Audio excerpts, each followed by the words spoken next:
તમામ નાગરિકોને વિનંતી છે કે કોઈ બી પ્રકારની પેટ્રોલ ડીઝલને લઈને સોશિયલ મીડિયા હોય કે વોટ્સએપના માધ્યમથી કે કોઈ બી ઓફિશિયલ જાણકારી વગર કોઈ બી પ્રકારની આ અફવાઓમાં આવીને ભાગદોડ કરવાની કોઈ બી પ્રકારની જરૂરિયાત નથી। રાજ્ય સરકાર અને ખાસ કરીને કેન્દ્ર સરકાર દ્વારા આ જથ્થાઓ અને સપ્લાય માટેનું ડેલી નિરીક્ષણ થાય છે અને રાજ્યને તમામ પેટ્રોલ પંપો પર પેટ્રોલ ડીઝલ માટે પૂરતી વ્યવસ્થાઓ પહોંચી વળે તે માટેની સંપૂર્ણ તૈયારીઓ બી છે।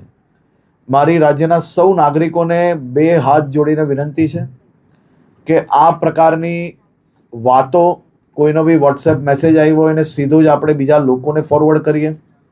કોઈ બી પ્રકારની જાણકારી વગર સંપૂર્ણ માહિતી વગર પોસ્ટ મૂકીને આપણે આપણી જોડે જોડે હજારો લોકોને કારણ વગરના એમનો સમય વેડફીએ અને સાથે સાથે કોઈ બી પ્રકારે શહેરમાં કે રાજ્યમાં આ પ્રકારની ખોટી માહિતીઓ ફેલાવનાર લોકો પર બી આવનારા દિવસોમાં કડક પગલાં ભરવામાં આવશે।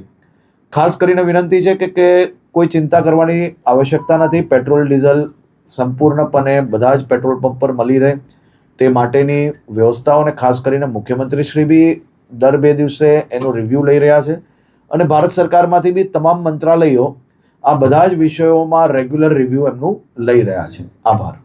देश और प्रदेश की खबरों के लिए अभी सब्सक्राइब कीजिए इंडिया टीवी लाइव, साथ ही बेल आइकन को दबाना बिल्कुल ना भूलें, जिससे सबसे पहले खबर आप तक पहुंच सके।